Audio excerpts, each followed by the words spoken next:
tayong dalawa lang yung magbabonding. Hindi natin kasama si Mom. Hindi mami mo makakasama natin ngayon. Hello. Sir Ramir?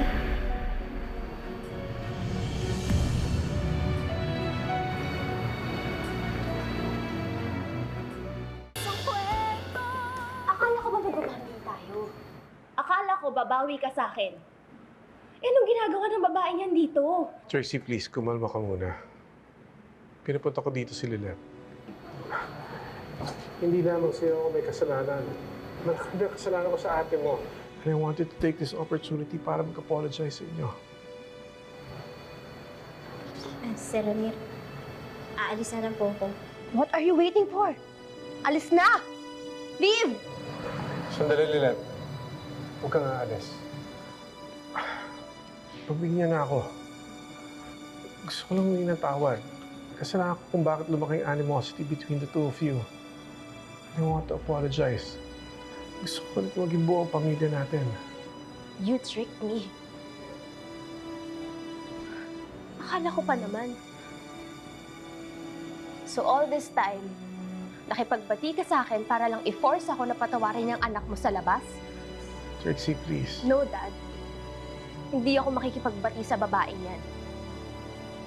Walang pamilyang mabubuo.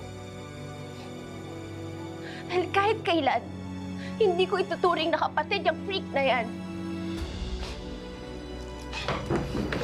Trixie! Lilet. Huwag na ako, Sir Ramir. Huwag niyo lang akong ipilit.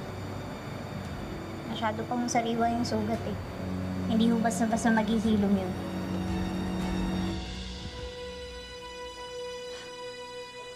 I can't believe he would do that. Paano niya ako nagawang lokohin?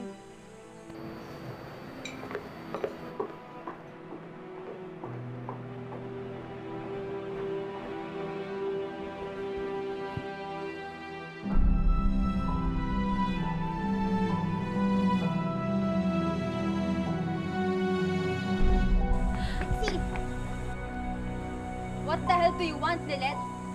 Bumalik ka na doon. Makipag-bonding ka na kay Dad. Di ba yun naman yung gusto mo? Kasi ikaw yung paborito ni Dad, di ba? Bumalik ka doon, ibida mo yung sarili mo. Kasi ikaw naman yung matalino, ikaw yung mabait, ikaw yung matino. Sige. Tapos siraan mo ako kay Dad. Kasi di ba yun naman yung expertise mo? Yung sirain yung reputation ko? Di ba? Sandali nga. Bakit ba parang ako yung sinisisi mo? Kung ano mang tingin sa'yo ni Sir Ramir at ng ibang tao, huwag mo sa akin isisi yun. Dahil ikaw mismo sumira ng buhay mo.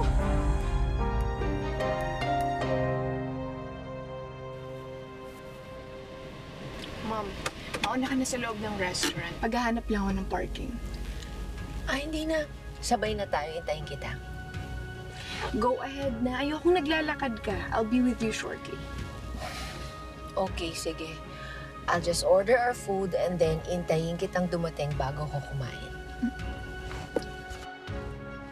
Waiter. Waiter, paki-follow up yung credit card ko. I have to go.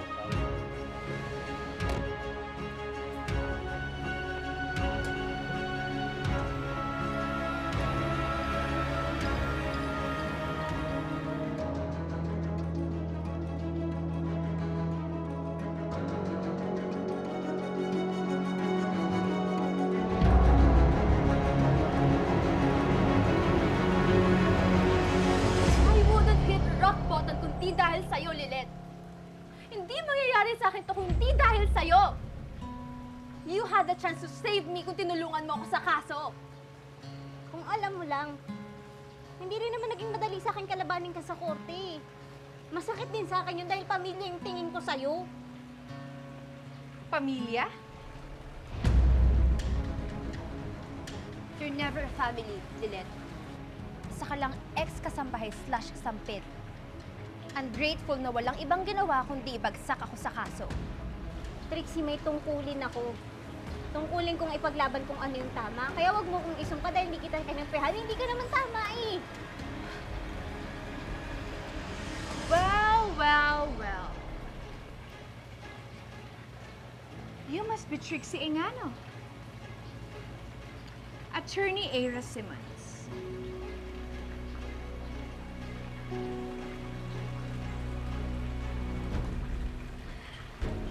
I know na may pinagsamahan kayo pre-trial ni Attorney Lilet Matias.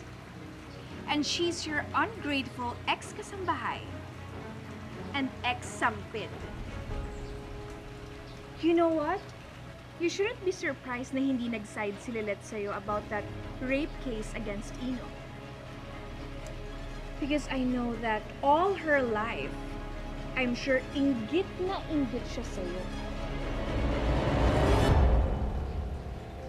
Ako pa talaga yung insecure? Tumingin ka kaya sa salamin? Ikaw nga yung punong-puno ng inggit at bitterness sa katawan eh. Kaya nga lagi kang nakikipag-compete sa akin para mapagaan mo yung nararamdaman mo sa sarili mo. Baka talaga, Lilet. Hiyang-hiya naman kami lahat sa'yo. Kasi kami lang naman yung marumi, di ba? Tapos ikaw, walang kapintasan.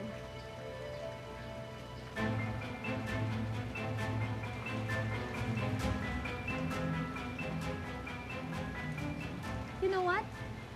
Para mas maging malinis ka pa, itong bagay sa'yo. Oh! Diba? Gusto mo maligo? Ang bait-bait mo, diba? Ayan, oh. Oh. Hindi ako natigil, Lilet. Alam mo, Lilet, parang kulang ka eh. Yan! Yan! Maligo! Bagay sa'yo, Lilet. Ayan!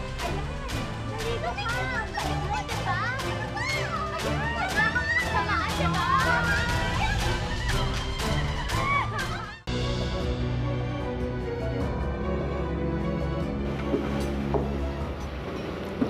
Hi, ma'am. May Hi. reservation po sila? Wala, pero can we have a table for two? Sure, ma'am. May available pa naman po. This way po. Sige, ma'am. Ano ba? Itigil niyo po yan! Bawal po yung ginagawa niyo eh. Nakikisali ka pa talaga, ha? Kuya, nag-bonding lang kami ng kapatid ko. Diba, Ate Lilet? Sige, tama na yan ha. Promise! Go ahead. Magsumbong ka kay Dad. Tignan natin kung maaawa siya sa'yo. Kasi baka isipin niya na nag-aaway tayo. Masasad si Dad. Madi-disappoint mo siya. Gusto mo ba yun? Oh, tawagan ko si Dad. You want?